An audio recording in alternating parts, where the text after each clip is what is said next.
돌아선다. 햇빛이 눈부시다고 느끼고 돌아설 수가 있나요, 못해요? 너 햇빛이 눈부시다고 말하는 거 들어본 적 있어? 없잖아. 이거 누구만 할 수 있어. 햇빛이 눈부시다고 말하는 거 들어본 적 없으시다면서요. 누구만 할 수 있어. 눈부시다고 얘기하고 돌아서는 그 행동을 할 수 있는 건.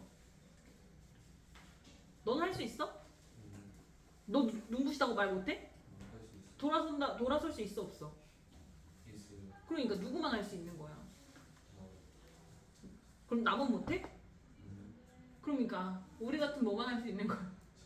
사람만 할 수 있는 거야. 사람이 아닌 것을 사람처럼 표현하는 건 무슨 법이지?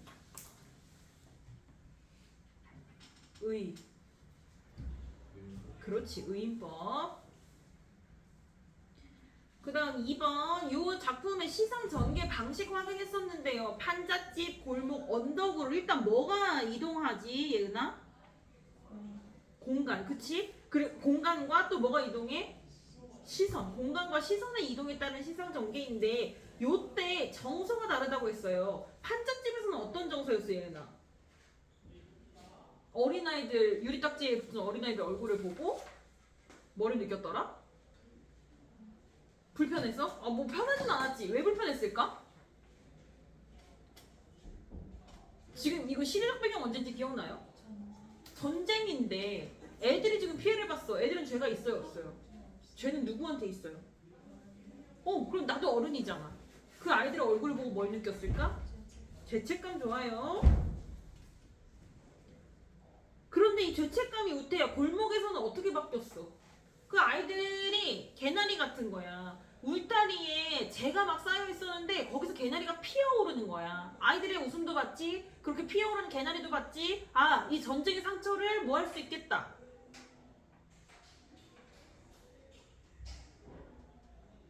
전쟁의 상처를 뭐 할 수 있을 것 같아? 극복할 수 있을 것 같아? 아니면은 상처를 극복할 수 없을 것 같아? 그래, 그거에 대한 희망이야, 그치? 그리고 언덕에서는 그 마음이 더 커져서 술 마신 것처럼 흥그러워졌다라고 했어요. 이거 술 취한 것처럼 흥그러워졌다고 했어요, 찬이야. 그래서 이때 우리가 정서를 뭐라고 했었더라? 너무 좋아. 그렇지. 그 다음 4번. 잿더미와 개나리가 서로 뭐가 대비됐어요, 예은아? 색채 대비. 좋아요. 잿더미는 회색이거든요. 이 회색의 잿더미가 의미하는 게 뭘까, 우태야? 전쟁에 전쟁에 불타가지고 국토가 어떻게 된 거예요? 전쟁 났잖아. 그래서 우리 국토가 어떻게 됐다고, 땅이? 없어진 것까지는 아니고 상태가 안 좋아졌지. 폐허가 된. 전쟁의 참화로 폐허가 된 국토. 폐허 혹시 맞춤법 알려줘야 되는 사람? 부끄러워도 얘기하세요. 자, 그 다음 개나리는 노란색이에요. 이 노란색이라는 게 의미하는 개나리의 상징적 의미는 절망을 뚫고 솟아나는 지용과 새로운 뭐? 의지? 근데 이게 그 잿더미는 죽음, 소멸을 상징하잖아요. 네. 근데 개나리가 그거를 뚫고 나왔어. 뭐가 있기 때문일까? 의지? 의지 맞는데 또 다른 느낌이야. 이게 개나리 봄에 피는 꽃이에요. 봄에 걔가 피었기 때문에 나온 거잖아. 피어났어. 생명력이 있는 거지. 맞아? 새로운 생명력과 그리고 그 개나리를 보고 저렇게 생명력이 있는 개나리가 있었지 하면서 현실 극복하는 뭐를 얻게 된 거지, 지용아? 의지 좋아하네. 희망.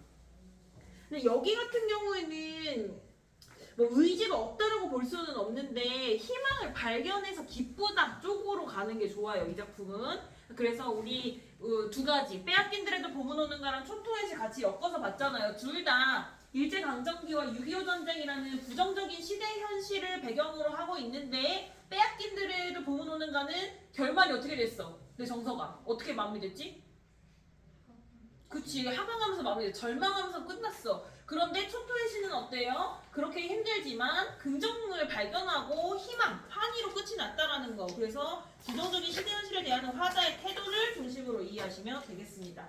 그 다음 정지용의 5월 소식 하기 전에 문제 좀 뽑을게요. 오늘 목요일이잖아. 화요일까지 저기 풀어와야겠지? 뭐임? 뭐 풀어와야 돼? 그 변형 문제 풀어오셔요. 현대식 빼앗기는 글. 그리고 이번에 현대시일은 작품 두 개 다 엄청 중요한 거라고 했잖아요. 나올 것 같다 했잖아. 그러니까 문제도 자세히 보고 모르는 거 있으면 물어보고.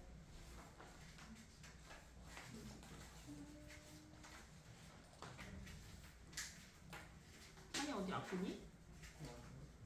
졸려? 네. 그 맨날 졸려. 맨날 피곤한. 맨날 피곤해. 1, 2, 3, 4, 5, 7.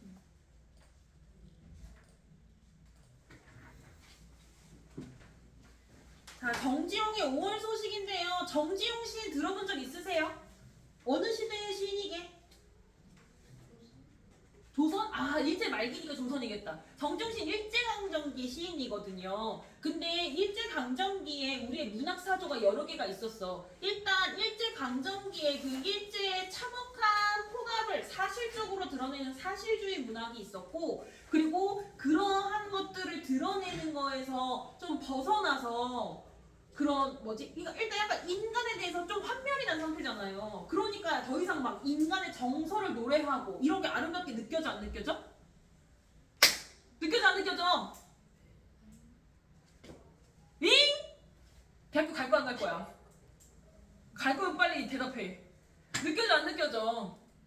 막 사람 죽이고 막 식민지배 하고 막 이렇게 하잖아. 그러니까 더 이상 막 인간의 정서, 막 사랑, 평화 이런 게 다 의미 없이 느껴지는 거예요. 그래서 시에서 뭐를 노래하냐면 이제 더 이상 서정성은 안 돼. 그래서 그냥 아름다운 자연 풍경을 선명하게 묘사하는 데 집중하는 문학 사조가 나타나거든요. 그거를 혹시 뭐라 하는지 기억나?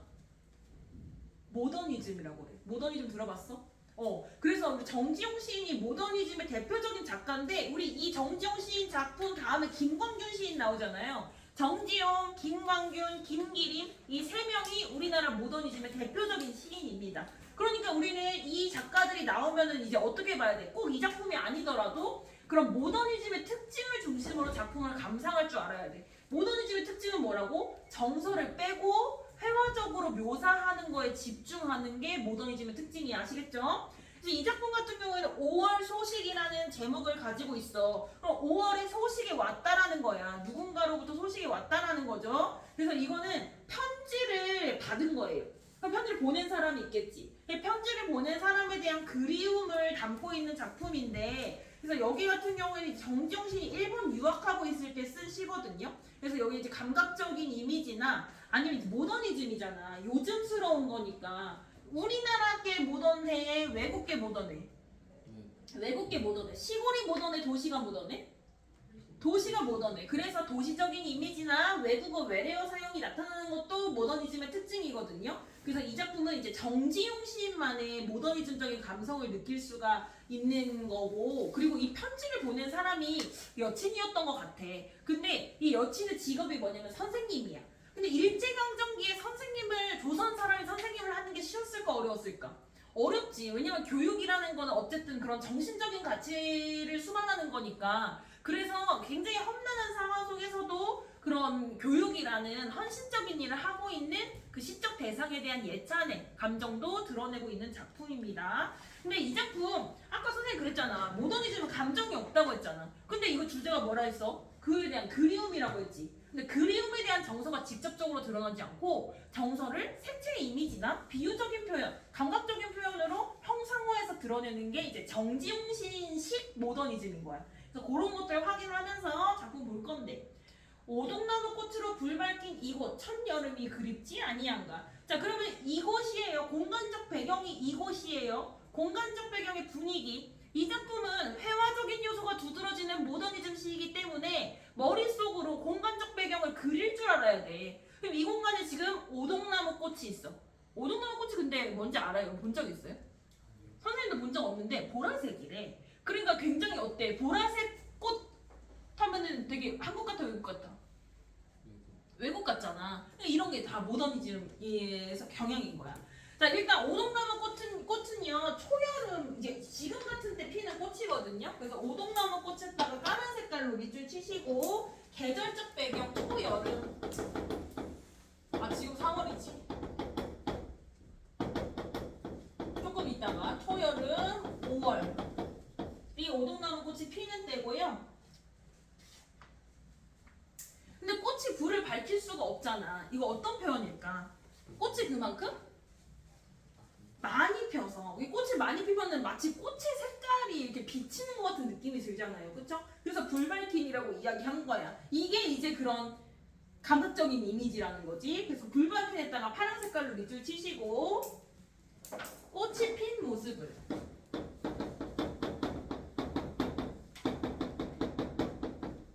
어떤 소재에 비유한 걸까 그러면? 마지막에 뭐 있더라? 우태야, 불은 뭐가 밝히는 거지? 불 밝히는 소재가 뭐지? 지금도 불이 밝혀져 있잖아. 뭐로 인해서? 그럼 빛이 어디서 나오고 있어 지금? 태양으로부터 나와 지금? 지금 밤인데 어떻게 태양에서 빛이 나와? 어디서 지금 빛이 나오고 있어? 지금 여기. 우태야 봐봐. 지금 이 공간에 빛이 어디서 나오냐고. 저게 뭔데? 아이씨 전등이잖아. 그러니까 이거 뭐야? 오동나무 꽃을 등불에다가 비유하고 있는 거지. 그래서 여기 꽃이 핀 모습을 등불에 비유했어. 그러니까 훨씬 더 시각적으로 느껴진다라는 거지. 시각적인 부분이 두드러진다라는 거지. 그런데 이 꽃이 보라색이라고 했잖아요. 그리고 활짝 핀 거라고 했잖아. 그러니까 분위기가 어떻게 되겠어? 밝고 화사한 분위기. 공간적 분위기가 이렇다라는 거지. 시대적 배경은 암울해. 하지만 모더니즘에서는 공간적 분위기를 이렇게 감각적으로 드러낸다라는 거죠. 근데 뭐 무조건 긍정적으로 드러내는 건 아니긴 한데 근데 지금 여기는 그렇다는 거예요. 자, 그러면 이 화자가 있는 공간적 배경이 이곳의 의미를 한번 보도록 하자고요. 까만 색깔로 이곳에다가 동그라미 치고 첫 번째, 이거 화자가 있는 공간인가요? 대상이 있는 공간인가요? 근데 봐봐, 이거잖아. 이곳에 첫 여름이 그립지 않아? 라고 물어보고 있잖아. 그러니까 누가 있는 공간이겠어? 화자가 있는 공간이야. 그러니까 맥락이 뭐냐면 화자랑 대상이랑 같이 여기에 있다가 대상이 떠난 상황인 거야. 그러니까 대상한테 우리 여기에서의 추억이 그립지 않아? 라고 얘기하는 거죠. 그런데 그럼 화자에게 이곳은 현재 이곳은 긍정적인 공간일까? 지용아 어때? 현재 이곳은 긍정이 아니야. 왜? 내가 그리워하는 대상이 없으니까. 이해돼? 자, 그래서 여기 이곳 첫 번째 의미는 화자가 현재 머물고 있는 일상적인 공간이에요. 화자가 살고 있는 공간이니까요. 자, 그리고 두 번째는 하지만 이렇게 오동나무 꽃이 불 밝혀져 있는 아름다운 풍경을 가진 곳이지만 나에게는 그렇게 좋지만은 않아. 왜냐면 누가 없어서? 대상이 없어서야. 그치? 그러니까 여기서 어떤 정서가 유발되냐? 대상을 향한 그리움이 시작되는 지점이라고 볼 수 있죠.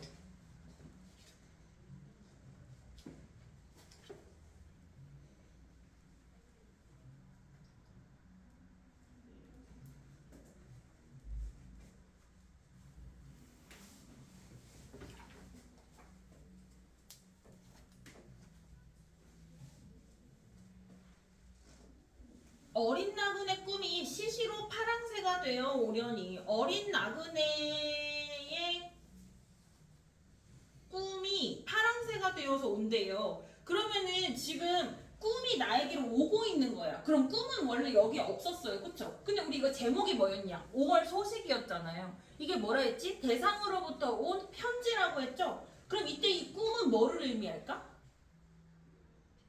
그렇지. 5월 소식을 의미하는 건 거야. 이해되시죠? 그래서 우리 그러면은 어린 나그네의 꿈이니까 이 어린 나그네가 바로 그 시적 대상을 의미하는 말이라는 거 알 수 있지. 어린 나그네 파란 색깔로 밑줄 치시고 얘가 그리움의 대상이야.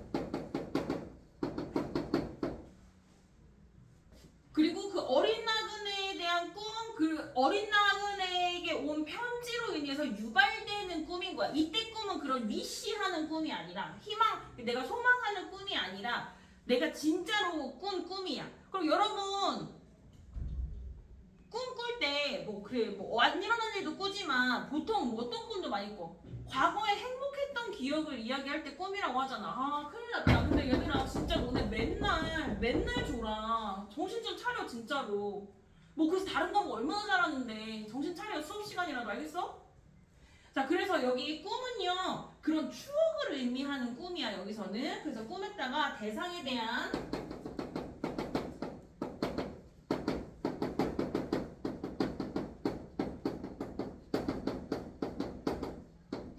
소중하고 행복한 기억이 꿈이고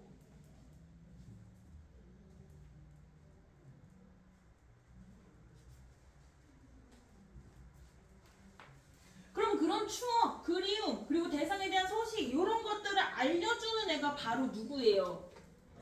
파랑새예요. 그쵸? 그러면 근데 여러분 파랑새는 원래 약간 그런 소식을 전해주는 소재로 관습적으로 상징적으로 쓰던 애거든요. 그래서 파랑새에다 파랑 색깔로 밑줄 치고 얘는 원래가 그냥 소식을 전해주는 매개체로서 쓰이는 애예요.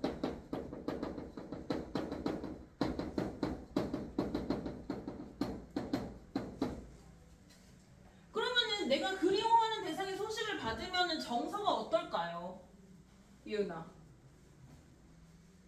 내가 그리워하는 대상의 소식을 받았어. 정서가 어떨까? 화자의 정서가. 기쁘겠지. 그래서 이 파랑새는 여기서 파생해서 행복을 상징해요.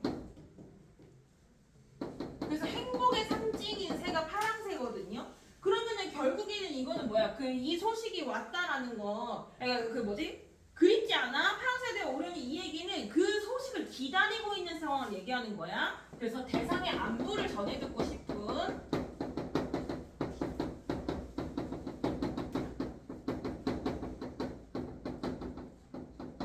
화자의 간절한 소망을 이제 꿈속에서 대상과의 행복했던 기억을 추억하면서 이렇게 드러내고 있는 거지. 파랑새도 역시 시각적이잖아요. 모더니즘 시의 특징입니다.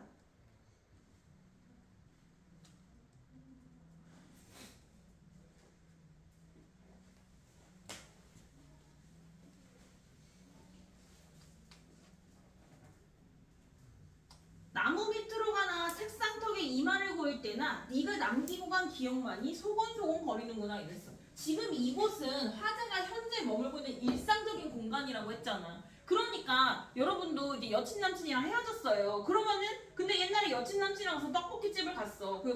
거기를 가도 걔 생각이 나. 그리고 우리 집 방에서 놀았었어? 그럼 방을 봐도 내 생각이다. 걔랑 갔던 데를 가면 다 걔 생각이다. 이런 거야. 그치? 그러니까 얘도 그 사람이랑 있었던 추억이 일상적 공간 곳곳에 스며 있는 거예요. 그쵸? 자, 그럼 그 추억이 지금 어떻게 하냐면 나무 밑이든 책상 턱이든 다 네가 남기고 간 기억이 소곤소곤 거린다는 거야. 그런데 우태야, 기억이 소곤거릴 수가 있어 없어? 있어? 기억이 너네 소곤거린 적이 있어? 아니잖아. 소곤거리는 건 누구만 할 수 있어. 아까랑 똑같은 거야. 아니. 표현 방법 물어보는 거야. 소곤거리는 행위는 누구만 할 수 있어요? 사물이 할 수 있어요 없어요? 누구만 할 수 있어요? 그게 무슨 법이라 했지?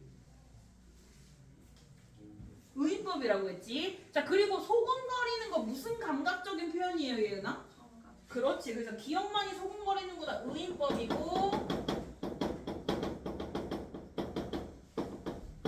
청각적 신상이야. 그러면은 이것이 드러내는 게 뭐야? 그만큼 기억이 내 귀에다가 대고 우리 이때 이거 했었지 저거 했었지 기억이라고 얘기하는 것처럼 기억이 그럼 희미하다는 거예요? 생생하다는 거예요? 생생하다라는 걸 이렇게 드러내고 있는 거야. 그래서 대상에 대한 대상과의 추억이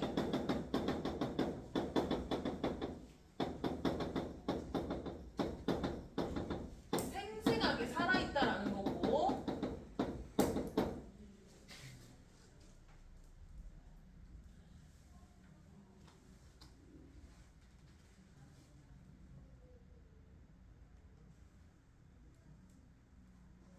그리고 이 구절 전체는 뭐야? 대상과의 추억이 일상적 공간 곳곳에 스며 있다라는 걸 의미하는 구절이죠. 거기 체크할 거야. 나무 밑으로 가나 거기부터 소곤소곤거리는구나까지 대상에 대한 추억이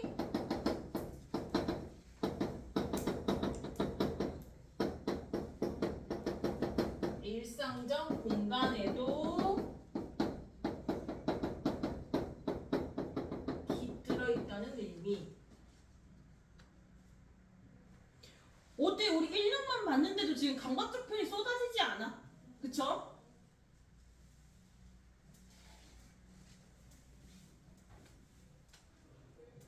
모처럼 만에 날아온 소식에 반가운 마음이 울렁거리어 가여운 글자마다 먼 황해가 남실거리나니. 그래서 내가 지금 계속 이 파란색을 기다리고 있었잖아요. 그러다가 모처럼 만에 소식이 날라온 거야. 그러면은 우리 이 부분 시적 대상이 나에 대한 마음이 소홀해져서 편지를 늦게 보냈다 하면 OX? X야. 그럼 왜일까? 예은아, 왜 소식이 모처럼 만에 날아왔을 것 같아? 이 작품의 시대적 배경이랑 연결 지어보면 알 수 있어. 이 작품 시대적 배경 언제 했지? 일제강점기니까 서로 편지를 주고받기 시기였겠어, 어렵겠어.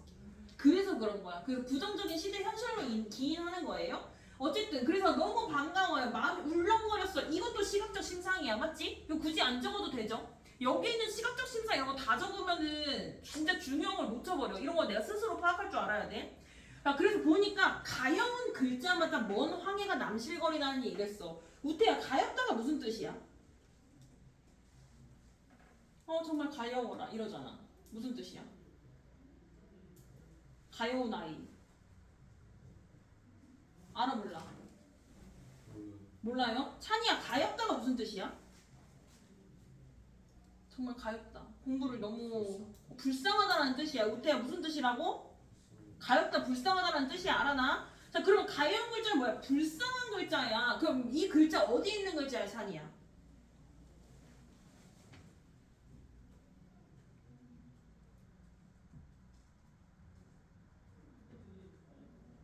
얘들아, 지문 해석을 내가 해야지. 지금 이거 이렇게 흐름에 따라서 읽고 있으면 이 글자가 어디 글자인지 모를 수가 없어.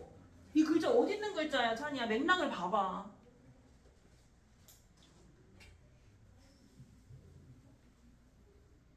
소식에 있는 글자잖아. 편지에 있는 글자일 거 아니야, 그치? 그럼 누가 쓴 글자겠어? 대상이 쓴 글자일 거 아니야. 그럼 지금 대상이 어떤 삶을 살고 있다라는 걸 이렇게 드러내는 거야. 어려운 삶을 살고 있는 거를 드러내는 거야. 그러니까 그 편지의 내용이 대상의 고달픈 삶이어서 내가 그거를 읽고 가여운 마음이 든 것을 글자가 가엽다라고 표현한 거야. 뭔 얘기인지 알겠죠? 정서를 직접적으로 드러내지 않는다니까? 내 불쌍하다라는 정서를 글자가 불쌍하다라고 이야기를 하고 있는 거지. 그래서 여기 가여운 글자에다가 파란 색깔로 밑줄 치시고 이거 편지의 내용을 의미하고 여기에 나타나 있는 추론할 수 있는 화자의 정서는요. 대상이에요. 힘든 상황에 대한 찬이야, 가여운 거 정서 두 글자로 뭐라 그래? 가여운 게 불쌍한 거라면서? 불쌍하게 여기는 거? 그렇지. 연민이 투영되어 있는 거지, 글자에.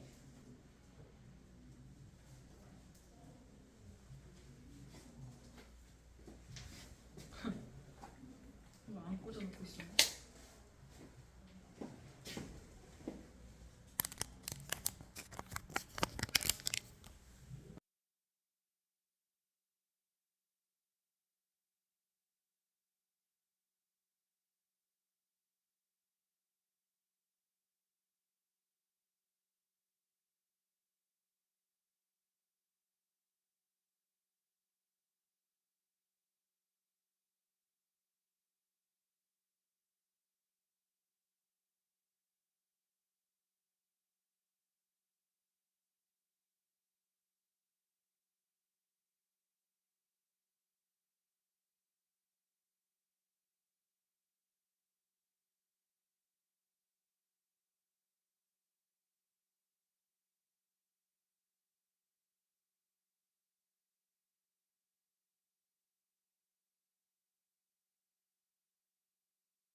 다음 3년 점점점 나는 갈매기 같은 종선을 한창 치달리고 있다 이랬어요.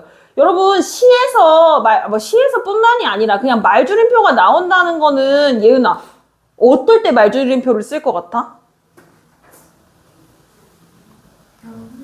오 맞아 맞아. 그러니까 말이 바로 안 나올 때 말줄임표를 쓴단 말이야 찬이야.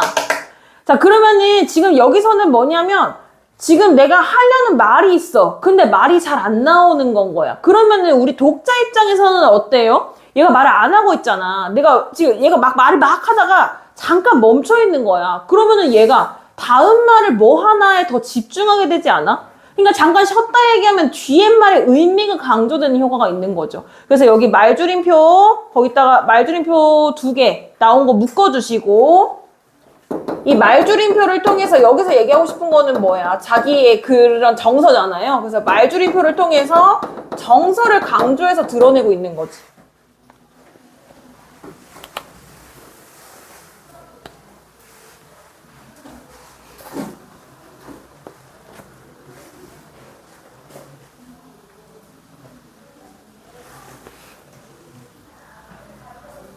자, 그러면 나는 갈매기 같은 종설 한창 치달리고 있다 이랬는데 이거는요, 여러분 배 타본 적 있으신가요? 있다 없다 말해. 배를 타면은 갈매기들이 막 쫓아오잖아, 배를. 그래서 막 새우깡 먹이고 하잖아요. 그러니까 갈매기 같은 종선은 이제 배에 딸려있는 작은 배란 말이야. 그러니까 갈매기처럼 배를 따라가는, 큰 배를 따라가는 종선처럼 이 얘기야. 그러니까 지금 누구를 따라가고 싶다는 거야, 우태야? 갈매기처럼 종선처럼 누구를 따라가고 싶어? 먼 항해 너머에 있는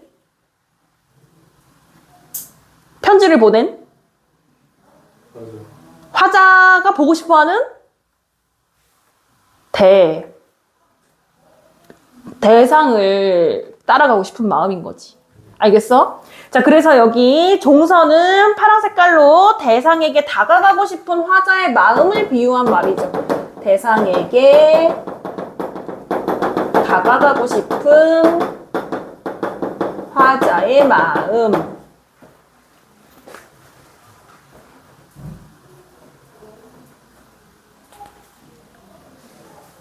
자, 그러면 이 종선이 막 치달리고 있어요. 그럼 배가 막 왔다다다 쫓아가고 있는 게 머릿속에 그려진다고. 이거 예은아 무슨 이미지야? 시각적인데 시각 중에서도 색깔은 아니잖아. 이거 뭐지? 색깔이 아니라 뭐야? 달리는 게 뭐지? 움직임이지. 움직임을 강조해서 드러내는 걸 뭐라 그래? 그렇지. 역동적인 이미지 나타나는 거야. 색채화뿐만이 아니라 시각을 드러내는데도 다양한 이미지를 사용하고 있는 모습을 볼 수 있어요. 그 다음 쾌활한 5월 넥타이가 내처 난데없는 순풍이 되어 내처는 어떤 일 끝에 더 나아가라는 뜻이거든요. 그러니까 쾌활한 5월 넥타이가 더 나아가서 순풍이 됐대. 순풍은 배가 더 잘 나갈 수 있게 해주는 바람이란 말이야. 그럼 넥타이가 이 배를 잘 나갈 수 있게 해줬어. 근데 우태야, 배가 의미하는 게 누구야? 종선이 의미하는 게 누구였어? 갈매기랑 종선이 같은 애잖아요. 얘가 지금 계속 뭐를 따라가고 있는 거잖아. 그러면 얘는 누구겠어? 대상을 따라가는 거니까 얘는 따라가는 게 화자겠지. 맞아, 우태야? 갈매기랑 종선은 화자야. 그리고 얘가 따라가는 게 대상이야. 알겠어? 자, 그러면은 이런 화자를 밀어주는 애야. 그리고 얘는 쾌활한 애야. 그러면은 이 밀어주는 애는 예은아 뭘 것 같아? 누굴 것 같아? 그렇지. 왜냐면 내가 더 앞으로 나아갈 수 있게 도와주는 애인 거야. 이거는 이제 물리적으로 나를 내 뒤에서 밀어준다는 게 아니라 심리적인 동기부여가 된다라는 느낌으로 해석하면 되는 거지. 자, 그래서 그러면 이 5월 넥타이, 왜 하필 넥타이라는 말을 했을까? 이 넥타이라는 소재가 그 대상을 떠올리게 하는 사물이었기 때문이겠죠? 그래서 5월 넥타이 파란 색깔로 동그라미 치시고 대상을 떠올리게 하는 사물. 아, 근데 니네 오늘 너무 졸려 해가지고 창문 좀 열게.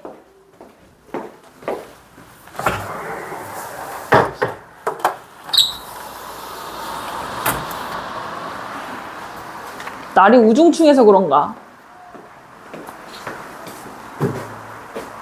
자, 그 순풍에 대해서 하늘과 딱 닿은 푸른 물결 위에 솟은 외다른 섬 로맨틱을 찾아갈까나 이랬어요. 요것도 이제 아까 얘기했던 모더니즘이랑 관련되어 있는 건데, 그러니까 그 하늘과 딱 닿은 푸른 물결 이거 뭐를 의미하는 걸까, 지용아? 물이랑 하늘이 다 있는 공간이 하나밖에 없잖아. 이거는 뭐 비유적 표현 아니고. 뭔데? 그 있잖아요. 수평선. 그렇지. 수평선을 의미하는데 수평선이 보통은 수평선, 지평선이 보통 이상적 세계를 상징하거든요. 우리 빼앗긴들에도 보문 오는가에서도 하늘과 들이 맞닿은 곳이라는 구절 기억나요? 그런 것처럼 이상적 세계를 상징해. 그러니까 멀리 가면 언젠간 도달할 수 있는 곳. 근데 수평선, 지평선에 실제로 도달할 수가 있어, 없어? 없어. 그런 공간은 없으니까. 그래서 이상적 공간을 상징하는데, 그래서 여기도 마찬가지야. 그런 곳 위에 솟아있는 외다른 섬 로맨틱을 찾아갈까나 이랬어. 그럼 이 로맨틱이라는 섬은 우태야 누가 있는 곳인 것 같아? 내가 찾아가고 싶으니까 누가 있는 곳이야? 나 지금 누구 찾아가고 싶어? 그래서 그렇지. 대상이 있는 섬이야. 그런데 지금 대상이 있는 섬이 지금 상태가 어떻대요, 찬이야? 누구나 찾아갈 수 있는 곳이야? 그러면? 찾아가기 힘든 곳이야? 왜? 수평선. 또? 외다. 그렇지. 외다른 섬이라는 말을 통해서 지금 대상이 있는 곳이 쉽게 찾아갈 수 없는 곳이라는 거. 그러니까 이거에 대한 힌트는 여러 가지야. 그 뭐지? 먼 황해도 거리감이었잖아. 그치? 그리고 또 뭐야? 외다른 섬도 그렇고, 그리고 하늘과 딱 닿은 푸른 물결 위에 있는 섬이라는 것도 그렇고, 대상이 있는 곳이 쉽게 찾아갈 수 없는 곳이라는 거를 알 수 있는 말이지. 그래서 우리 외다른 섬에다가 까만 색깔로 밑줄 치시고, 대상이 머물고 있는, 그럼 사람들이 쉽게 찾아갈 수 없는 공간, 그러니까 대상이 다른 사람들과 고립되어 있는 공간이라는 거 알 수 있죠? 대상이 머물고 있는 고립된 공간이고,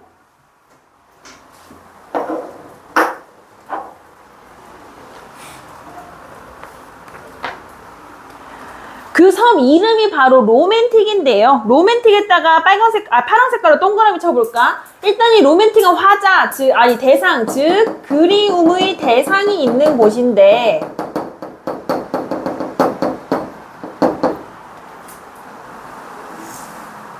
우태 로맨틱이 우리말로 무슨 뜻인지 알아? 로맨틱이라는 말 너무 많이 써가지고 의미를 까먹었을 수도 있을 것 같은데, 로맨틱이 우리말로 무슨 뜻이게? 로맨틱 알아 몰라? 로맨틱 어떤 사람 보고 로맨틱하다 그래?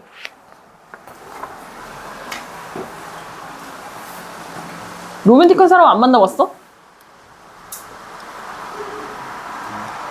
낭만적인이야. 알고 있어요? 로맨틱이 낭만적인이란 뜻이거든요. 그러니까 이 섬 이름이 로맨틱이야? 낭만의 섬이야. 그런데 실제로 이 섬 이름이 로맨틱일까? 그렇지 않아. 내가 그 사람이 있으니까 그 섬이 로맨틱한 공간이라고 인식하는 건 거야. 우리 그러면은 실제보다 더 아름답게 느끼는 거죠. 우리 이런 걸 미화한다 그래. 기억 미화 이런 거 들어봤지. 그래서 여기서도 그리움의 대상이 있는 곳이기 때문에 이 공간을 낭만적인 공간으로 미화한 거야.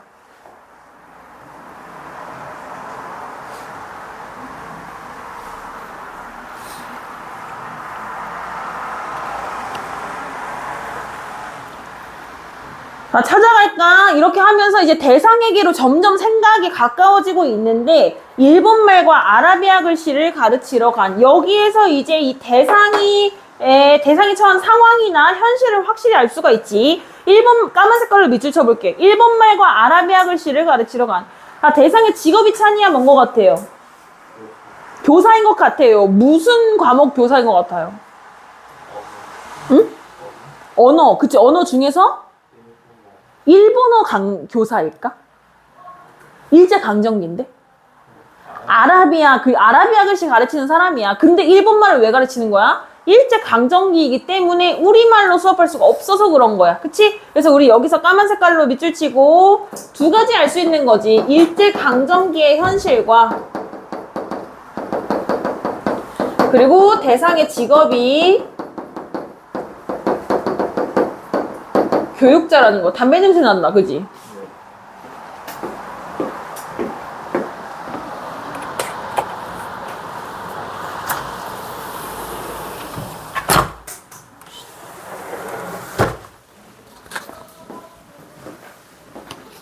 쬐끄만 이 페스탈로치야. 페스탈로치는 위대한 교육자 이름이거든요. 그러니까 이것도 누구를 비유한 말이야, 지용아?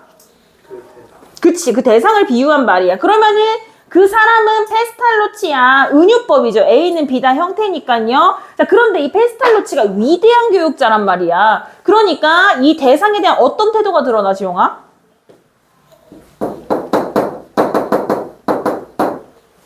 그니까 뭐 이제 네가 나보고 일타 강사 누구야? 윤혜정 쌤 같아요 라고 얘기하는 거야. 대상에 대한 어떤 태도야? 막 높여주는 거야. 아 근데 담배 냄새는 왜 이렇게 많이 나냐? 그런 걸 뭐라 그래? 굉장히 칭찬하는 거 뭐라 그래? 예, 그렇지. 그래서 우리 여기에 은유법을 통해서 근데 얘를 왜 예찬하냐? 지금 상황이 일제강점기야. 그리고 외딴 섬에 있어. 그런데도 아이들을 교육하기 위해서 그곳으로 간 거야. 즉 열악한 환경에서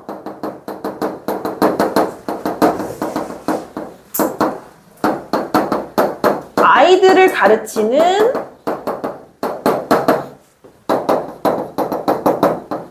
대상에 대한 존경과 예찬의 태도를 은유법으로 드러냈다라는 거지. 훌륭한 교육자를 비유함으로써요.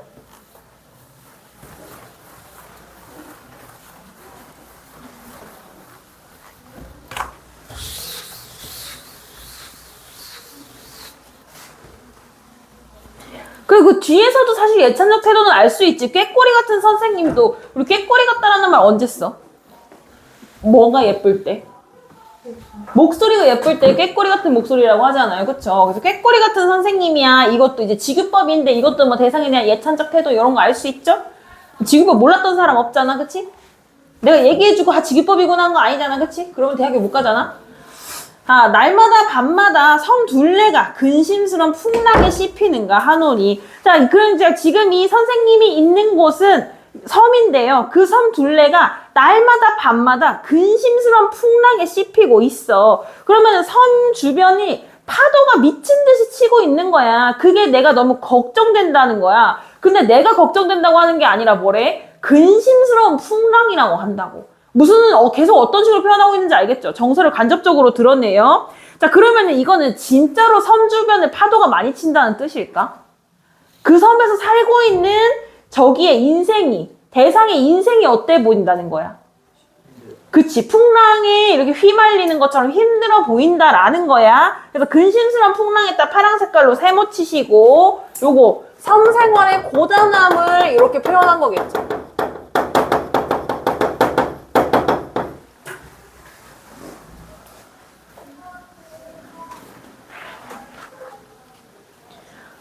근데 섬이 풍랑에 씹힌대요.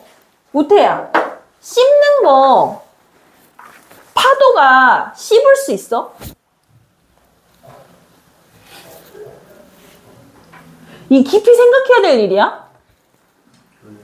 파도가 씹을 수 없잖아. 씹는 건 누구만 할 수 있어?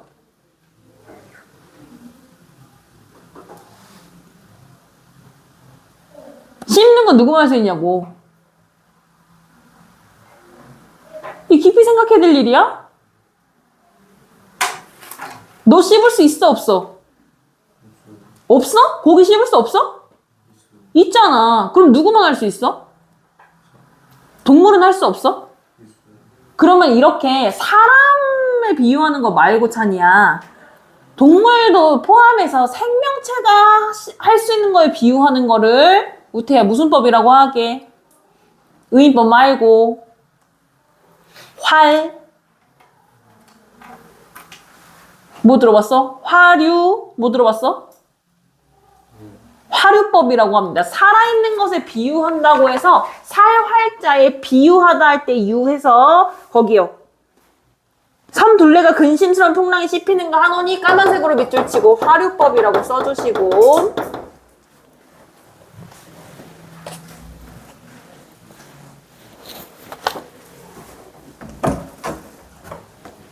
은은히 밀려오는 듯 멀리 우는 오르간 소리. 자, 어쨌든 내가 생각은 계속 그 사람이 있는 것을 생각하고 있지만 지금 나는 어디에 있어, 지용아? 섬에 있어? 섬과 멀리 떨어져 있는 곳에 있잖아. 그러니까 생각만 섬 생각을 하고 있는 거잖아. 그러니까 거기에 있는 소리가 들리겠어요, 안 들리겠어요? 안 들리는데 들리는 것 같대. 뭐라고 얘기를 하냐면 은은히 밀려오는 듯. 멀리 있으니까 은은히 밀려온다는 거야. 그래서 멀리 이랬어요. 자, 멀리 맞춤법이 이게 예은아 맞아 틀려? 틀리잖아. 그러면은 이거 시에서만 맞춤법 틀리는 거 허락해 주는 거 뭐예요? 시적 허용이야. 자, 그러면은 이 멀리라는 말 왜 썼을까? 이 소리가 그만큼 멀리 있어. 즉 거리감을 강조하기 위한 표현이라는 거지. 대상과의 아득한 거리감을 강조하고 있어요.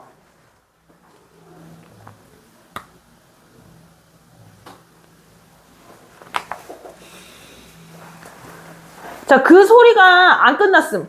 여기 쓸 거 진짜 많아. 오르간 소리란 말이야. 오르간 소리, 우태, 오르간이 뭐야? 이거 피아노인데, 이렇게 페달 밟는 거 말고, 약간 공기 같은 거 넣어가지고 하는, 그거 알아? 풍금이라고 하는, 몰라? 그거 너무 옛날 거라 모르나? 그래? 어쨌든 그런 옛날 피아노가 오르간이거든요. 그래서 이 오르간 소리인데, 그럼 진짜로, 지용아, 이 피아노 소리 들은 걸까? 무슨 소리를 얘기하는 걸까? 내면의 소리야? 지금 섬을 생각하고 있잖아. 그 계속 바다 얘기가 나오잖아. 그러니까 거기서 들려오는 소리잖아? 근데 지금 거기에 무슨 일이 있었다는 거 마지막으로 생각하고 있었지? 마지막에 뭐 파도치고. 그치. 그럼 이 오르간 소리 뭐를 비유하는 거겠어? 그 섬에 치는? 파도 소리를 비유한 표현이야. 그래서 오르간 소리 파란 색깔로 밑줄 치시고 파도 소리를 비유한 건데 그러니까 이거야. 풍랑이 의미하는 건 뭐였어요? 고단한 삶이었잖아. 그런데 이것을 오르간 소리로 생각하는 거야. 즉 이런 시련에 절망하고 낙담하고 슬픔의 정서를 드러내는 게 아니라 이런 것도 낭만적으로 여긴다라는 거지. 왜? 너무 슬프잖아. 그러니까 시에서도 슬픔을 이야기하지 않겠다라는 거예요. 그래서 여기 현실의 고단함 속에서도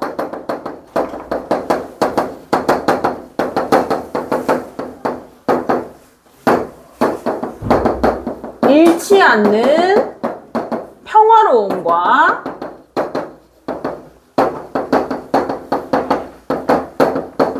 낭만적. 자, 여기서도 말줄임표 썼잖아. 말줄임표 뭐야? 여운 형성하는 거지. 낭만적 여운. 그러면은 우리 막 처음에 있던 그리움이니 뭐 연민이니 이런 정서들 다 까먹어 버리고 그냥 오르간 소리만 귀에 아른아른 거리는 것 같은 느낌이 든단 말이지. 낭만적으로 시상을 마무리하고 있고요. 그리고 마지막 부분 체크해 볼까? 찬이야, 요 감각적 표현 뭐 사용됐어요? 청각만? 밀려오는 거는 어때? 그럼 뭐야? 그렇지. 우리 마지막 구절 공감각적 심상이고요. 그러면 이거 무슨 감각이 무슨 감각처럼 느껴지는 건 거야? 시각이. 내가 지금 파도를 보는 걸까? 소리를 듣는 걸까? 그치. 사실 둘 다 아니긴 한데 내가 머릿속으로 지금 뭐를 생각하고 있었냐면 그 파도 소리를 생각하고 있었단 말이야. 그리고 소리가 이제 나한테 들리는 것을 파도가 밀려온다라고 이야기를 한다는 거지. 왜냐면 밀려오는 듯이잖아. 그쵸? 비유적 표현이 그 뒤에로 오는 거야. 원래 것을 이렇게 비유했다라는 거지. 그래서 오르간 소리를 청각을 밀려오는 것처럼 느꼈으니까 청각의 시각화 나타나고 있죠. 그래서 이 작품 막 그런 그리움이나 막 슬픔, 막 애상적 이런 정서들이 많이 나타나지 않고 감각적인 묘사, 낭만적인 묘사에 치중해 있는 정지용식의 모더니즘 정서를 확인할 수 있을 것 같습니다. 5월 소식 빈칸 한번 볼게요.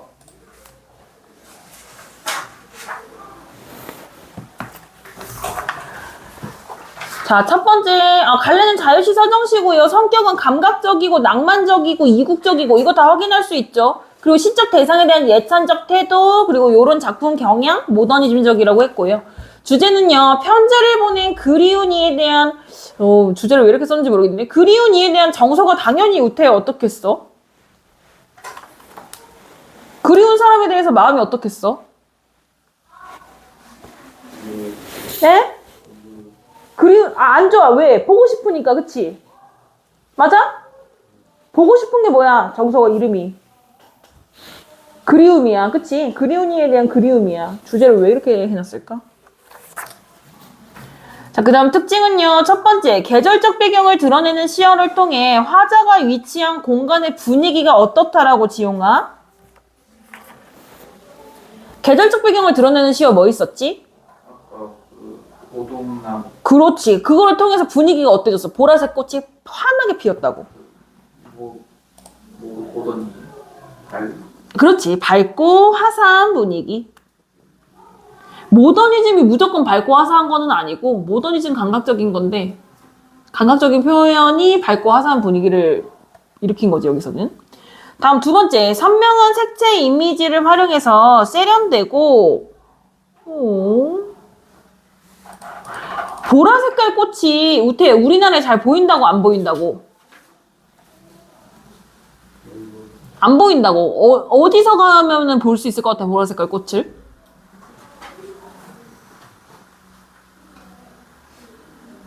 우리나라 아니니까. 우리나라 아니면 외국 아니냐? 외국 가야 볼 수 있을 것 같아. 외국 같은 느낌 뭐라 그래? 이국적이라고 하죠.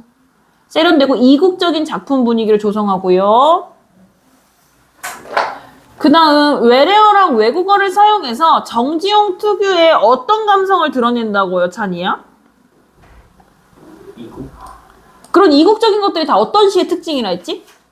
그렇지, 모더니즘적인 감성을 드러내고 있고요. 다음 영탄설이 필기하진 않았지만 이런 거 우리 다 보면 알 수 있는 거잖아. 영탄설이적 어조를 사용해서 화자의 고조된 지용아 뭐를 드러내고 있을까? 어떤 정서를? 대상에 대한 그리움과 그리고 고단한 삶을 살고 있는 대상에 대해서는 그렇지. 여기 기니까 안타까움이라고 쓸까요? 안타까움의 정서를 효과적으로 표출하고 있고 그 다음 5번 대상을 긍정적 소재, 페스탈로치나 꾀꼬리에 빗대어서 교육자로서의 헌신과 순수함에 대한 화자의 우태야 어떤 태도가 드러난다고 했었죠? 좋다는 거야, 싫다는 거야? 긍정적 소재니까 좋다는 거야, 싫다는 거야? 좋다는 거야. 그럼 매우 칭찬하는 걸 뭐라고 한다 했지? 예. 매우 칭찬한다고. 예.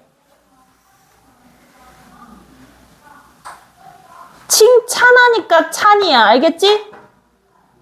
예찬이야. 그래서 매우 칭찬 예찬이야. 알았어?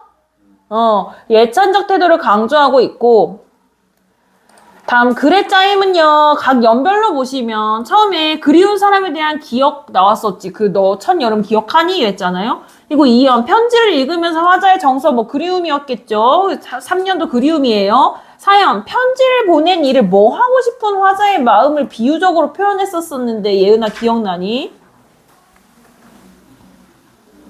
갈매기 같이 종선 같이 그 사람을 뭐 하고 싶은 거야? 그렇지. 보고 싶어서 뭐 하는 거야, 걔네들이. 걔를 향해서 그치, 치달린다고 했잖아. 찾아가고 싶은 화자의 마음을 그렇게 역동적 이미지로 드러낸 거고, 그 오연도 뭐 그리움이에요. 자, 개념 보시면 이 작품의 모더니즘적 경향, 이 작품의 모더니즘적인 특징, 가장 두드러지게 드러나는 게 왜 우태야 뭐라고 했어? 어떤 이미지가 많이 나온다 했어? 밑에 나온 것들. 오동나무 꽃으로 불 밝힌, 어린 나무의 꿈이 시시로 파랑새가 되어 오려니, 기억만이 소곤거린다, 풍랑에 씹힌다. 오케이. 뭐 요런 것들. 다 어떤 이미지일까, 우태야? 다 눈으로 보여, 안 보여, 이게? 그래, 눈으로 보이는 걸 뭐라 그래?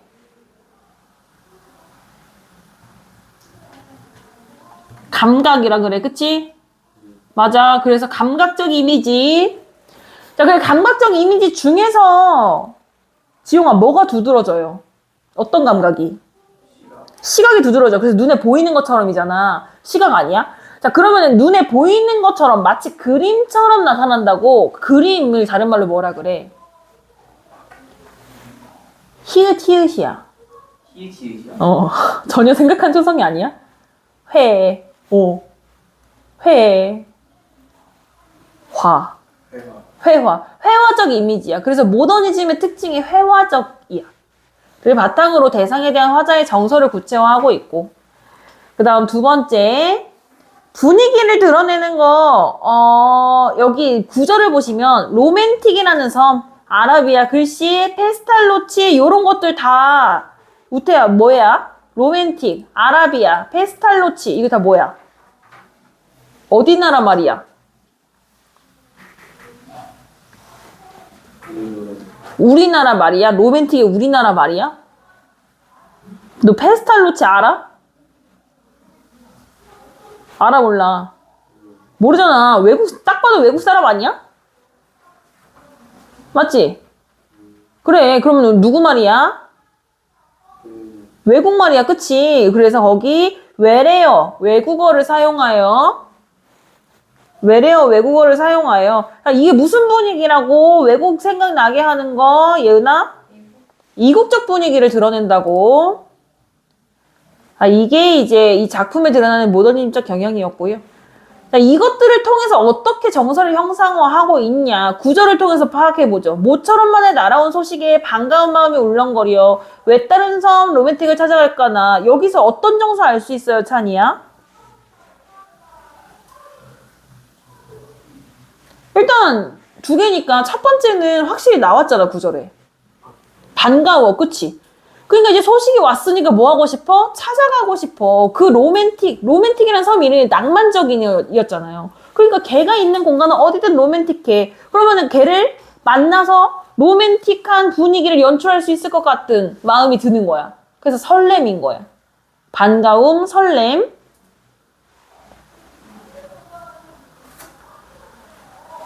자, 그렇지만 우태야, 갈 수가 있어요, 없어요? 대상한테 갈 수 있어, 없어? 왜 못 가?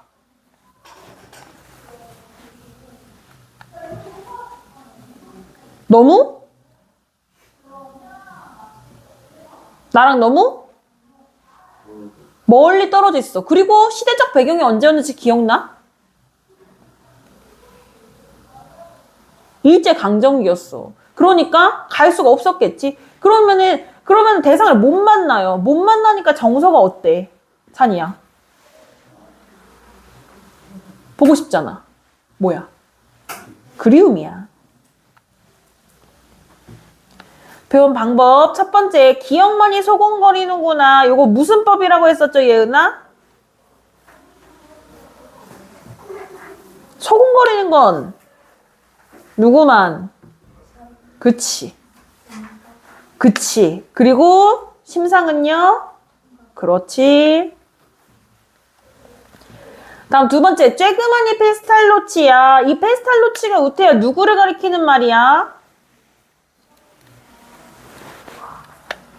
페스탈로치가 뭐 하는 사람이라고 했는지 기억나? 페스탈로치 직업이 뭐게?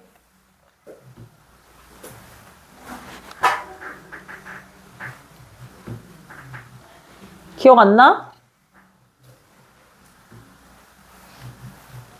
우태야 기억이 나, 안 나? 안 나요. 교육자예요. 근데 이 대상의 직업이 뭐였어요?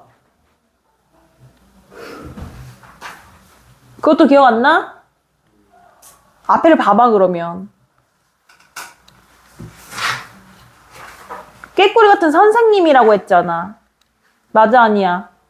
그러면 대상의 직업이 선생님이야. 그러면 이 페스탈로치는 선생님을 가리키는 말이야. 쬐끄만 이 페스탈로치야. 페스탈로치아는 저기다. 대상이다. 이거지. 그러면 여기 사용된 표현 방법은 예은아 뭘까? 은유법이야. 페스탈로치랑 대상이 같다라고 비유하는 거니까요. 다음 섬 둘레가 풍랑에 씹혔대요. 이건 무슨 법일까 찬이야? 씹는 거. 씹는 거는 동물도 할 수 있다고 했잖아. 그렇지. 그 다음 은은히 밀려온 듯 멀리 오는 오르간 소리. 우태야 이거 감각이 뭐야? 보는 거야, 듣는 거야, 맛보는 거야, 느끼는 거야. 또 뭐 있지? 냄새 나는 거야. 소리잖아. 청각이야. 또 근데 밀려온대. 밀려오는 건 뭐야? 움직임 아니야? 움직이면 뭐로 느끼는 거야?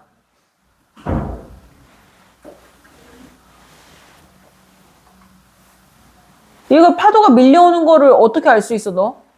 눈으로, 코로, 입으로, 귀로, 피부로?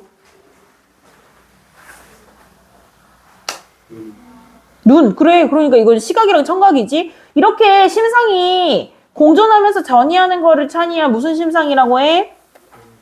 공감각적 심상.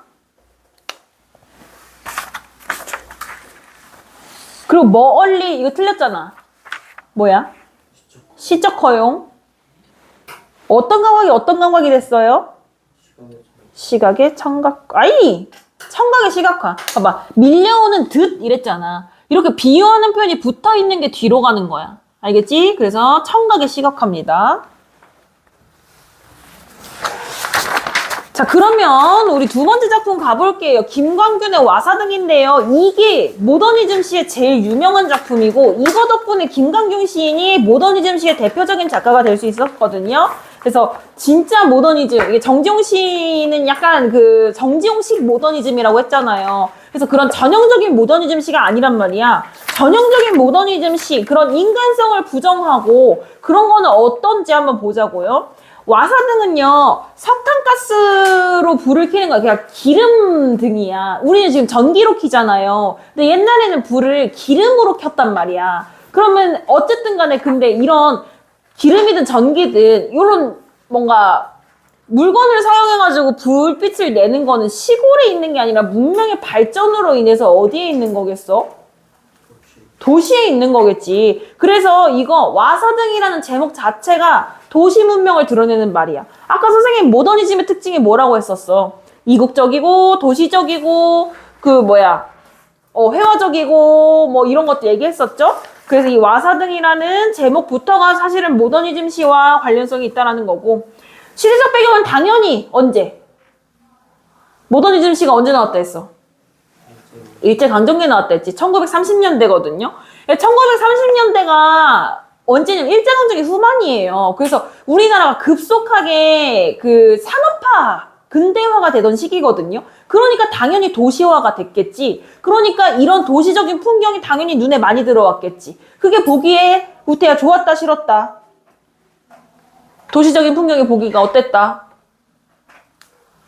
싫었다. 왜? 이거 다 인간이 만든 거 아니냐. 인간이 전쟁의 참상을 일으키고서는 지금 근대화한다고 하는 거 아니냐. 이런 거죠. 그래서 이제 그런 거의 대표적인 소재가 바로 와사등이 되는 거고. 근데 등은 낮에 켜요, 밤에 켜요, 예은아? 밤에 켜잖아. 그러니까 도시에 밤을 배경으로 하고 있어. 근데 밤인데 빛이 난단 말이야. 도시의 야경을 배경으로 하는 거겠죠. 그래서 그런 도시적인 이미지를 배경으로 해서 좀 그런 삭막한 도시인의 정서를 드러내고 있는, 회화적으로 드러내고 있는 작품입니다. 볼게요. 차단한 등불이 하나 빈 하늘에 걸려 있다. 차단하는 무슨 뜻이냐면 무슨 뜻일 것 같아, 지용아? 차단한? 차단, 님 차단 이거? 그러니까 그 푸르스름? 왜 푸르스름이라는 게 느껴졌을 것 같냐면 이거가 차디찬이라는 뜻이야. 차가운 이미지가 느껴져서 그랬어? 그렇지. 그래서 이건 시적 허용이야, 얘도. 그리고 뭐도 시적 허용이야. 그 구절에 시적 허용 하나 더 있거든요, 지용아. 하늘에 걸려있다? 맞춤법 틀린 건데. 빈. 그렇지. 그래서 차단원이랑 비인에다가 네모 쳐주시고, 우리 네모 치는 그 시어들 시적 허용이 사용된 시어입니다.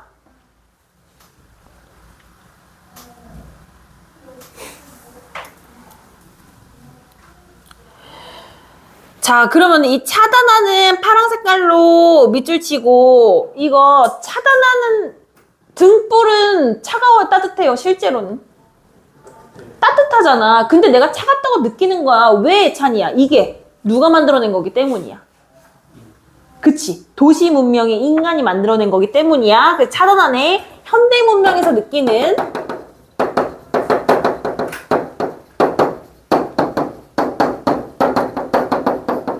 차가운 단절감과 고립감을, 자, 이 정서를 직접적으로 드러내는 게 아니라 이 정서를 감각적으로 드러내는 거지. 그러면은 얘는 찬이야 무슨 감각이에요?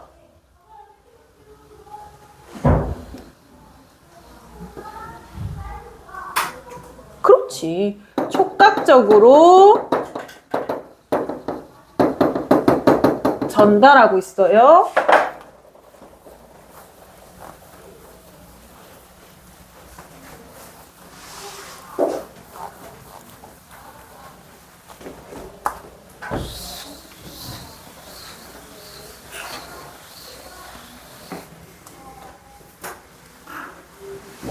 자, 그러면은 우리는 지금 등불을 보고서는 현대인의 문명, 고독해, 단절감, 소외감 이런 걸 생각한단 말이야. 자, 그러면은 화자의 정서와 작품의 분위기를 부각하는 자연물이야. 예은아, 이런 거 뭐라 그래? 등불 같은 거? 그렇지. 등불에다가 빨간 색깔로, 이 등불이 와사등인 거잖아요. 그쵸? 빨간 색깔로 동그라미 치시고 근데 이게 왜 삶의 방향, 이걸 쓸 건데, 삶의 방향을 잃은 현대인의 고독과 비애를 자극하는 객관적 상관물이거든요? 이게 왜 그러냐면, 삶의 방향을 잃었어. 일제강점기잖아. 내가 가야 할 곳은 조국 광복을 위한 길인데, 지금 나라가 그렇게 흘러가요, 안 흘러가요? 안 흘러가잖아. 그러니까 내가 지금 가야 할 방향이, 그냥 답이 있어, 없어, 지금 내 삶에? 답이 없어. 그러면은 이제 방향성을 잃은 거잖아요. 근데 내가 방향성을 잃었다는 걸 알고 싶지 않거든? 그러니까 밤이면은 내가 가야 될 곳이 필요가 없잖아요. 그쵸? 어두우니까 당연히 내가 여기에 있어야 되는 거고, 멈춰있어도 되는 거잖아? 그런데 등불이 도시를 밝혀줌으로써 내가 앞으로 갈 수 있게 되는 거야. 그러니까 내가 방향성을 잃은 처지가 더 부각이 되는 건 거야. 뭔지 알겠어? 찬이야? 자, 그래서 여기 등불에다 빨간 색깔로 동그라미 치시고, 삶의 방향을 잃은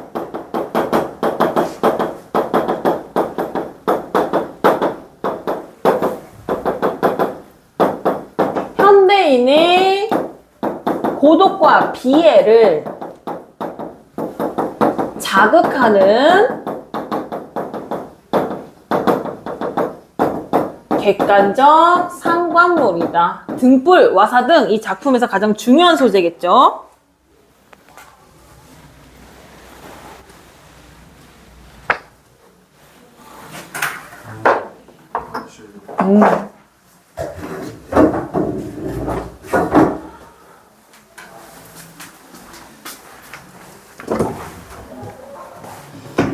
자, 이 등불이 빈 하늘에 걸려있대요. 이 등불은 뭐 어디 간판이나 뭐 기둥에 걸려있겠지. 그런데 왜 하늘에 걸려있다고 표현했을까? 하늘은 공간이 어때요?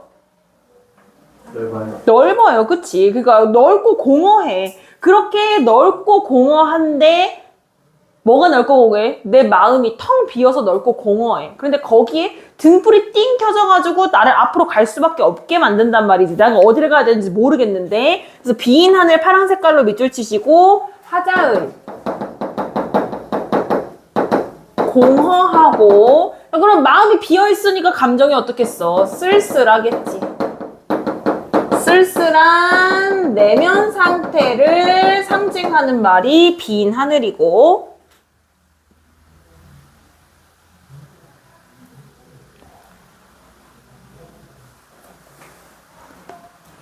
그래서 내가 등불한테 말을 거는 거야. 뭐라고 말을 거냐면 나 홀로 어디를 가라는 슬픈 신호냐 이러는 거야. 자, 홀로 역시 네모 치셔야겠죠. 홀로의 시적 허용입니다. 자, 그러면 이 홀로는 왜 저기 했을까? 왜 시적 허용했을까? 그만큼 내 정서가 어떻다는 거죠? 외롭다라는 거야. 홀로 했다 파란 색깔로 외로움 강조.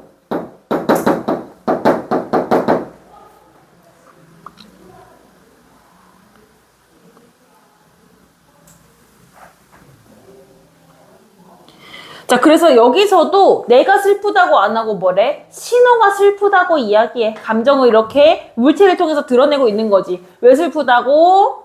단절감, 고립감, 그리고 방향을 잃은 거, 요런 걸로 인한 고독과 비애 때문에 슬프다고요. 긴 여름해. 황망이 나래를 접고. 자, 그러면은 긴 여름, 계절적 배경을 알 수 있지. 여름이에요. 까만 색깔로 긴 여름. 계절적 배경.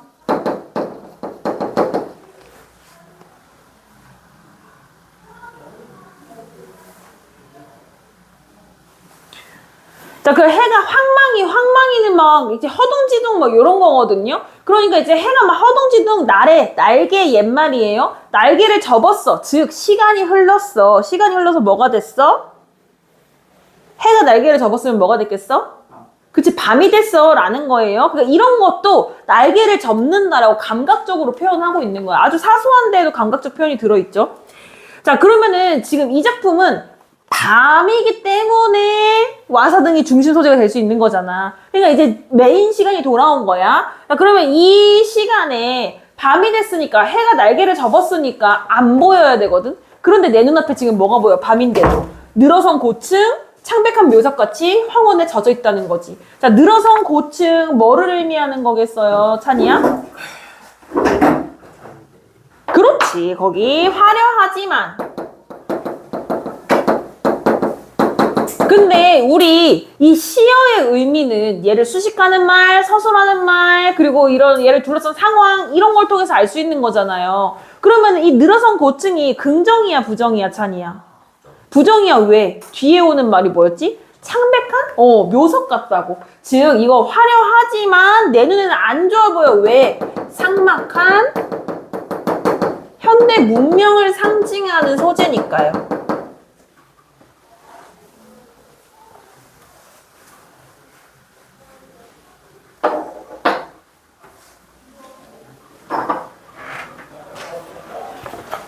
자, 그래서 그럼 그 뒷부분이 사실은 진짜 화자의 의도가 들어있는 거겠지? 빨간 색깔로 창백한 묘석같이 밑줄 쳐볼 거예요. 우태, 뭐뭐 가치처럼 인드진양 듯이 이런 거 들어있으면 무슨 법이게?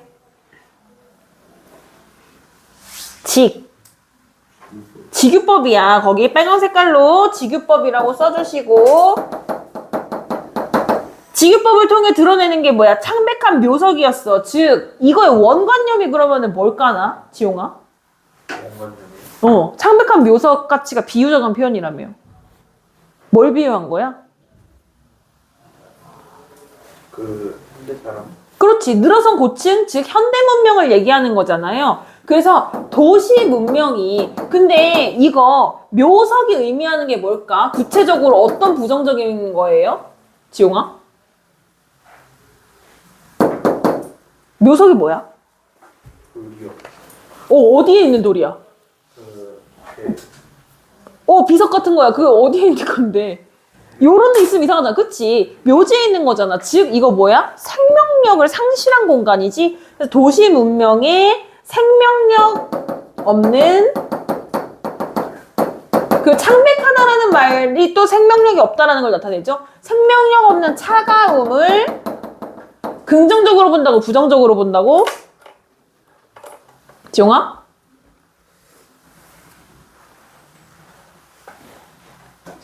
이게 고민이 될지 좀인가? 보자. 그렇지. 비판하고 있는 거지. 그러니까 왜 도시 문명 비판하냐? 도시 문명의 발전 이런 게 결국 전쟁 기술의 발전 이런 걸로 이어지는 거잖아요. 그렇죠? 그러니까 얘가 도시적인 이미지를 드러냈다 해서 도시 문명을 예찬하는 게 아니야. 그냥 눈에 보이는 사실을 드러내는 거야. 감각적으로 선명하게. 자, 황혼에 젖어 이랬어요. 예, 황혼 뭐 해가 지고 있는 거지. 자, 그 다음 찬란한 야경, 무성한 잡초인 양 헝클어진 채. 아, 찬란한 야경이라고 했어. 그러면은 이거 긍정적인 것 같아, 부정적인 것 같아, 찬이야? 찬란한 야경 자체는, 그 구절 자체는 그 찬란한 긍정적인 말이잖아. 그런데 뒤에 오는 말을 통해서 이게 진짜 마음이 아니라는 걸 알 수 있는 거야. 찬란한 야경이 무성한 잡초처럼 헝클어져 있다라는 거야. 아무리 예쁜 거여도 이렇게 엉망진창으로 엉켜 있으면 예뻐 보여, 안 예뻐 보여? 안 예뻐 보인단 말이야. 그래서 이 찬란한 야경이라고 왜 썼냐? 겉으로 보기엔 찬란해 보이지? 하지만 가까이서 가면은 어때? 완전 엉망진창 뒤에 엉켜 있어 라는 얘기야. 그래서 우리 찬란한 야경 파란 색깔로 밑줄 치시고 겉으로 보이는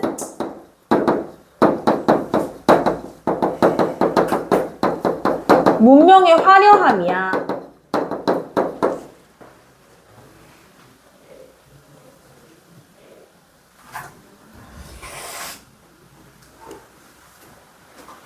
아, 이 찬란한 야경이 무성한 잡초인 양 이랬지? 그러면은 무성한 잡초에다가도 파란 색깔로 아 잠깐만 고민 좀 할게. 빨간 색깔로 할래 이거는. 무성한 잡초 빨간 색깔로 밑줄 치워주시고 자 그러면은 이 무성한 잡초가 의미하는 거는 우태야 뭐야? 뭐를 무성한 잡초라고 비유한 거야? 바로 앞에 나왔잖아. 그렇지. 야경을 잡초 같다라고 한 거잖아요. 그러니까 이거는 사실 겉으로 봤을 때는 화려해 보여. 화려한 야경 속에 숨겨진 그런데 헝클어져 있단 말이야. 즉 무질서한 도시와 자 그리고 잡초는 정성 들여서 키우나 아니면 막 자라나 예은아? 그렇지. 그러면은 이거는 영양분이 없겠지. 그러니까 요것도 화자의 내면에 비유한다고 하면 어때? 황폐해진 화자의 내면을 드러낸다라고도 볼 수 있어요.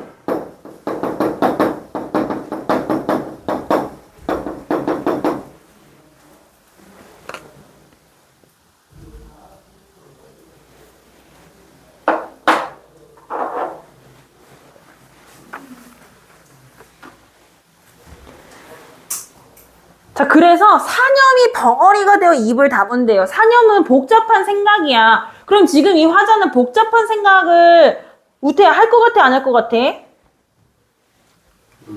복잡한 생각 안 해? 지금 일제강점기잖아. 얘는 지식인이잖아. 복잡한 생각 하겠어, 안 하겠어? 무슨 생각 하겠어? 복잡한 생각. 내 생각이 복잡하다. 뭐 어떤 복잡한 생각? 일제강점기니까. 나라가 지금 뺏겼잖아. 나라를 뭐 하겠어? 나라 걱정하겠지? 그럼 복잡한 생각 하겠지? 근데 그런 복잡한 생각들을 입 밖으로 꺼낼 수 있는 거예요? 없는 거예요, 지용아? 없어요. 벙어리 되어 입을 다문다고 했잖아. 자, 일단 사념의 의미는요, 파란 색깔로 동그라미 치고, 화자가 가지고 있는 화자의 내면적인 고민이나 성찰 같은 걸 의미할 텐데, 이런 거를 입 밖으로 꺼낼 수 없다라는 거예요. 그러면은 지금 이 현실은요. 자, 뒤에 파란 색깔로 또 밑줄 칠 거야. 벙어리 되어 입을 다물다. 여러 가지가 있겠지만 이 작품에서는 도시 문명이 비판의 대상이니까 그런 도시 문명이 나에게 주는 부담, 압박감 이런 것들이 이제 지금 비판적으로 그려지고 있는 거 아닙니까? 그래서 도시 문명의 뭐래? 중압감 때문에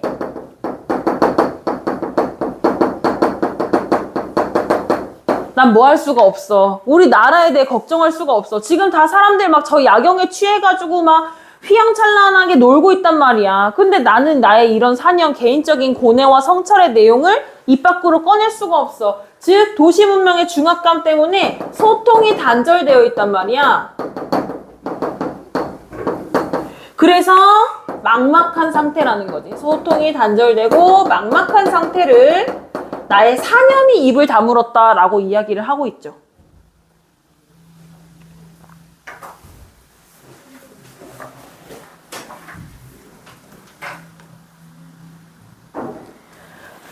우태, 이거 시대적 배경이 언제라고 했지? 일제강점기라고 했어. 그러면 즉 일제강점기, 여기서는 밤으로 비유되겠지. 그럼 밤이라는 일제강점기라는 시대적 현실은 지용아 변해요, 안 변해요? 안 변했잖아. 그래서 이렇게 표현하는 거야. 피부의 바깥에 스미는 어둠. 어둠이 내 피부에 스민다라고 표현을 하고 있는 거예요. 자, 그러면은 이 어둠으로 인해 유발되는 정서가 뭘까, 지용아?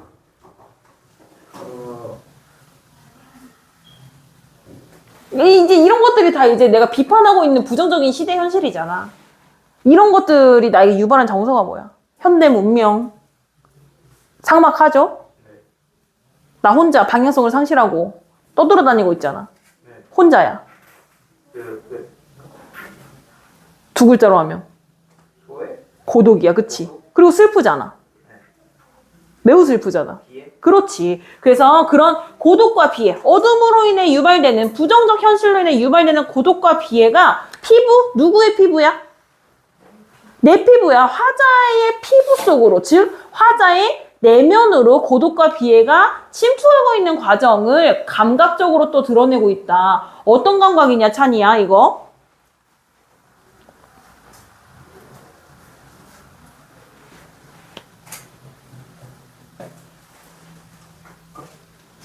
또 뭐가 청각인데? 어둠. 그래. 어둠이 어둡다잖아. 그치? 자, 그럼 이거 뭐예요? 공감각적 심상이지? 이거는 그러면은 아이고, 이건 뭐가 되는 거야, 찬이야?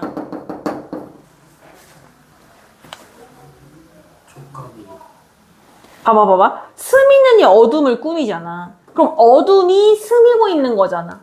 그치? 그러면은 뭐가 먼저 와야 돼? 그렇지. 주어가 먼저 오는 거 알겠지? 그래서 시각의 촉각화예요. 그래서 요게 의미하는 게 뭐야? 어둠으로 인해 유발되는 정서, 고독과 비애가 피부 속, 물리적으로 피부 속을 얘기하는 게 아니지. 화자의 내면에 침투하는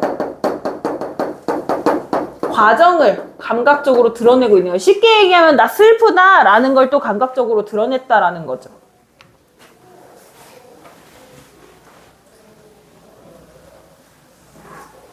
낯설은 거리의 아우성 소리. 여기에 시적 허용 예은아 찾아볼래? 낯선. 그렇지. 낯선이라고 해야 돼요. 이거 몰랐던 사람들도 있을 텐데 낯설은 네모 쳐주시고. 자, 그리고 낯설은 거리에 파란 색깔로 밑줄 쳐볼까? 거리에 지금 사람이 많을 것 같아요? 적을 것 같아요, 찬이야? 많을 것 같아. 근데 나는 이런 사람들과 함께 어울린다는 느낌을 받아, 못 받아? 못 받아. 이런 거 뭐라 하지? 사람은 많은데 외로운 거 뭐라 하지? 사람은 많은데. 이게 뭐의 고독이라 해? 6글자인데. 많은 사람들 속에서 나만 외로워. 뭐뭐 속의 고독이라 하잖아. 군중 속의 고독 들어봤어? 군중 속의 고독이에요. 군중 속의 고독을 느끼는 거야. 파란 색깔로 낯설은 거리, 군중 속의 고독.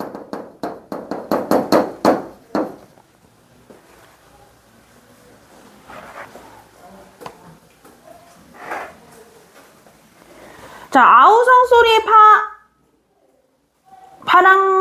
파랑색. 아우성 소리 파랑색으로 밑줄 치고. 자, 요거는 무슨 감각이에요, 우태야?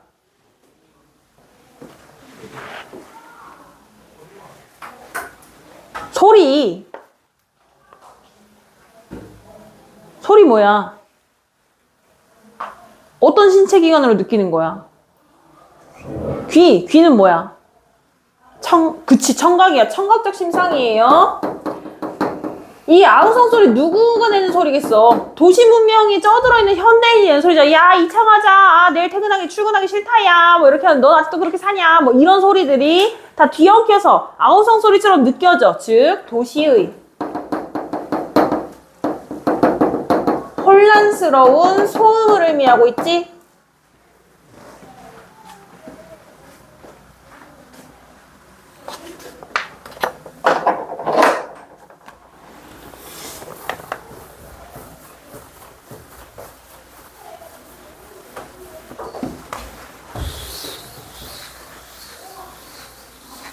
자, 이렇게나 고독하고, 그리고 저기 하고, 생명력 없고, 그리고 막 사람들 사이에서 비애를 느끼고 하잖아요. 빨간 색깔로 거기 볼게요. 까닭도 없이 눈물 겪거나 이랬어. 그러니까 지금 화자의 정서가 지금 처음으로 나왔어요. 직접적으로 눈물 겪다고, 슬프다고. 그런데 여기서 중요한 포인트는 뭐냐면, 이 슬픔의 원인이 지금 있어, 없어?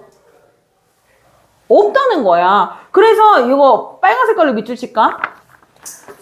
막 이런 거지. 약간 이제 난 가끔 눈물을 흘린다. 약간 이런 급이야. 우리 가끔 정말 너무 지치고 힘들고 해서 세상 속에 사라지고 싶은 마음, 증발해버리고 싶은 마음 이런 것들 다 느끼시나요? 안 느껴요? 좋네. 이제 인간이 살다가 보면 그런 생각을 하기도 한단 말이야. 그런 걸 뭐라냐면 인간은 우리 이런 시를 했었던 것 같은데 인간 태어날 때부터 고독해 뭐 이런 시 한 적 있지 않아? 안 했었나? 딴 반에서 했었나? 뭐 어쨌든 그런 걸 이야기하는데 인간은 태어날 때도 혼자 태어나고 죽을 때도 혼자 죽어요. 그쵸? 결국 인간 존재의 본질은 인간 실존의 본질은 고독이란 말이야. 맞지? 그런데 혼자 있으면 감정이 어때요, 찬이야? 그치? 슬프잖아. 외롭고 슬프잖아. 그러니까 사실 인간이 비애를 느낀다라는 건 어쩔 수가 없는 거야. 인간으로 태어났다면 고독할 수밖에 없고 고독하니까 비애를 느낄 수밖에 없고 그러니까 내가 지금 슬픈 것의 이유를 안다 모른다? 모른다라는 거지. 그래서 까닭도 없이 눈물 겪거나 빨간 색깔로 밑줄 쳐주시고 여기 현대인이 느끼는 근원적이고 실존적인 인간 존재 자체 막 그런 사상, 이념, 가치관 이런 걸로부터 벗어나 있는 인간 존재 자체가 느끼는 비애야. 그러니까 우리 이 부분 시대적 배경과 연결지어서 해석하면 돼요? 안 돼요? 이 구절을? 안 된다는 거야. 그러니까 이거 일제강점기에 우리 나라의 현실을 보고 느끼는 비애다라고 하면 틀리다라는 거야. 자, 그래서 다음 년 공허한 군중의 행렬에 섞이요. 그러니까 약간 군중 속에 고독했잖아요. 이 군중들이 나에게는 의미가 없는 관계들이라는 거지. 소통하지 못하는 관계라는 거야. 그래서 이러한 군중들의 행렬에 섞여서 내 어디서 그리 무거운 비애를 지니고 왔기에 길게 내린 그림자 이다지 어두워 이랬어. 자, 그럼 지금 내가 무슨 짐을 지고 있는 것처럼 이야기를 하고 있는데 우태야, 얘는 지금 뭘 지고 있는 것 같아? 다음 시간에 내 어디서부터 하도록 할게요. 가는 길에 숙제 받아가고. 오!